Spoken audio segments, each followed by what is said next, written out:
Hey everyone, it's me, your girl TeraMichelle. Welcome to or welcome back to my channel, Opinionated Scents. This is our safe space where we discuss all things fragrance, whether we like them or not. That is correct. Here we speak freely, whether we like them or not. If you have already watched my lactonic video, then you know I'm back again, same shirt. Clearly, it's a day where I'm filming more than one video, and we are doing the note series. Maybe I should finish all 4 in the same shirt. Do I feel like doing 2 more videos after this one out? Woo! I don't know. But today we're talking all things lavender. Yes, that extremely complicated note for a lot of women. Again, I don't get these complaints from men when it comes to lavender. But we're going to talk about some really feminine lavender fragrances to my nose. And I will shout out those ones that I've heard you guys complain about, so that anyone who hasn't smelled them knows that there are a lot of women who think they're too masculine. Even though I don't, I want to make sure I give you a very well-rounded description. You know, I like to be in-depth, involved. So let's jump right into the video. First up, we have a very fresh, minty, citrusy, slightly musky use of lavender. This is from Elizabeth Arden, and this is Green Tea Lavender. This lavender is definitely different from any other perfume that's on this list, but I wanted to give variation. So I had to talk about the freshest lavender that I have. This is not masculine to me at all. It's very zen. There's chamomile, there's tea, there's mint, there's birch. There's like lemon and mandarin orange. There's a lot going on in here, but it is so fresh. So it's a lavender that is still very zen and very calming, but very much you can just run around and do your errands or go to, grab a bite to eat with a couple of friends. Like, it's very versatile, but it's beautiful in the spring and in the summer. So if you're someone who doesn't really like heavy lavenders or darker, sweeter lavenders, this one might work for you. This next fragrance is inspired by a fragrance that I actually hated. Like, Dior's Addict was so awful to me. I couldn't wait to sell it. This here is from Julianna's Perfumes, and this is Selfish Kind of Love. I love the way that look at this color. Woo, child, please. So this is one of the most beautiful uses of jasmine, petitgrain, sandalwood, vanilla, tonka bean, and lavender. It also touts rose and bergamot, but those are not big in this. So for me, it's the petitgrain and the jasmine and the lavender in this, the tonka bean, the vanilla. They are magical. This is such a beautiful fragrance. And the lavender in this is just so pretty and such a great use of proportions in this. Nothing is too much or too little. This was just beautifully crafted. I'm very, very impressed often by some of these inspiration houses. Just because they are, cloning something or duping something or inspired by something doesn't mean they don't put the time, effort, craftsmanship, and quality into it. We gotta, don't be stuck up. That's not cute. Yeah, Selfish Kind of Love. This fragrance pretty much brought lavender into the forefront for celebrity fragrance and designer fragrances. People went bananas as if lavender was a note that they had just found out about. Like, lavender and cinnamon and vanilla didn't used to be the only 3 choices we had, from candles to air fresheners. Come on. I used to hate all 3 of those notes because when I was coming up, when I was growing up, that was all you could get. If you went and bought a candle or air freshener, you had 3 choices: lavender, vanilla, cinnamon. I mean, the potpourri. Oh, okay. What we not about to do. So this is Ariana Grande's Cloud, the original Cloud, the one that people think is a dupe for MFK 540 Baccarat Rouge. I disagree. Same vibe. Not even close when you're doing them side by side, though. Smell them side by side. Y'all see what I mean. But this is a beautiful use of lavender in here. But lavender is definitely loud. It's definitely visible. And absolutely outstanding. Absolutely outstanding.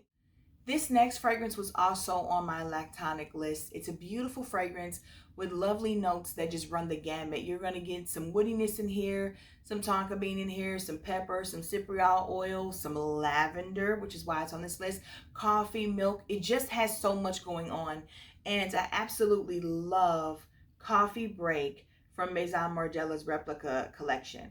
It's just really, really, really pretty. The lavender in this does speak up for itself, but it becomes more prominent as I wear the perfume throughout the day. And I don't mind that because I absolutely love the fact that every time I wear this perfume, I get something different. I mean, you get the normal. Like, I'm always going to pick up on the coffee. I'm always going to get that milky, lactonic quality. But sometimes the lavender is louder. Sometimes it is not. Sometimes I'm picking more up on a woody vibe and that pepper spiciness. Like, it's just a different trip every time. And I always make it a point to talk to you guys when I have a fragrance like that. Like Manifesto by YSL does the same thing. So does the original Scandal by Jean Paul Gaultier. I am always getting a different vibe and picking up on another key note or another vibe. Like Jean Paul Gaultier Scandal, I couldn't believe how much of a powdery powerhouse it was when I wore it the other day. I already knew it was powdery, but it was so powdery. Like literally, I just remember my son getting a hold of the powder and just spraying it all over himself and all over the room. Eyelashes white. I'm talking about it was a hot mess. It was hilarious. And it was also a hot mess. But that's the vibe he gave me, honey and powder. And I was like, okay, I'm gonna do this on this beautiful cold fall day. So Replica's Coffee Break does the same thing. Every time I get something new, every time I get something different. And I love a perfume that is not boring. I do not like linear fragrances. I want something that is going to grow with me, change with me. You know, in my day, I might start off happy, and during that day, somebody may make me mad or sad. I might feel a little lonely or homesick. I go through different emotions. So I want my fragrance to go through some differences with me too. That is so random. I don't think I've ever thought that thought in my life. That is so random, but I mean it. Now, this next fragrance here is one I will give you. There are way too many women who think it smells like a men's cologne for me to pretend that it does. It doesn't to me. I can get that. I can get the vibe of if your man was wearing cologne and then y'all slept together and you woke up and had his shirt on and it was a light scent of it there. Okay, I'll give you that. Masculine, not a chance. This is REM by Ariana Grande. The quince in here, or quince, however you pronounce that, the caramel, the tonka bean, the fig. This is a beautiful fragrance, and it is just such a boss chick fragrance. You put this on and you are running things, you are doing things, you are so exquisite and so powerful and so in charge. I just look for celebrity fragrance, baby. Let me not say that. Ooh, that's blasphemy. I hate when people say that. How dare I say that? I don't want to say for a celebrity fragrance. There are just too many celebrity fragrances out here who are absolutely fantastic for us to still trying to be labeled celebrity fragrances like something's wrong with them. Madonna's Truth or Dare is killing a whole bunch of niche fragrances that I've smelled. Fancy by Jessica Simpson is freaking iconic. Even though I don't own it anymore because I think it's very reformulated, I digress. This one here and Cloud and Sophia by Sofia Vergara, and like we just gonna stop. We gonna stop playing with these celebrities. We're gonna put some respect on their name because some of them actually care to put out good quality fragrances. So back to REM. It's fire. There is lavender in there. This lavender is prominent but bold. Like not sleepy lavender. Like I'm here in your face, you're gonna smell me, but I'm chill and I'm cool. Like I can come and I can run this company, but you can still come to talk to me about anything because I got an open door policy because I'm just that good. You know what I'm saying? I care about my employees and my company. We gonna meet this bottom line. We gonna make this money, but we all gonna be happy together. That's the type of woman that wears this fragrance. Lavender included. Jasmine, vanilla, lavender. Everything else is there. It's beautiful. It does its job. The bergamot, the licorice, benzoin, depending on which flanker you're talking about. Baby, it is the end all be all. It is Mon Guerlain. It doesn't matter which flanker you are dealing with. I believe all the flankers have the vanilla, the jasmine, the lavender. Maybe not the eau de toilette, because that thing is just on a different vibe and wavelength. Maybe not the bloom of rose, EDP, and EDT. I didn't like those. I don't care. But the ones I love, the focus is definitely on that trifecta of vanilla and lavender and jasmine. Guys, this right here is the sexiest lavender I've ever smelled in my life. It is so beautiful because it is surrounded by heavy doses of vanilla and jasmine, and everything else that's in this beautiful concoction is just stunning. This is the fragrance for me that proved that lavender could not be a masculine note. Impossible when this smells so good and so sexy and so ultra supreme feminine.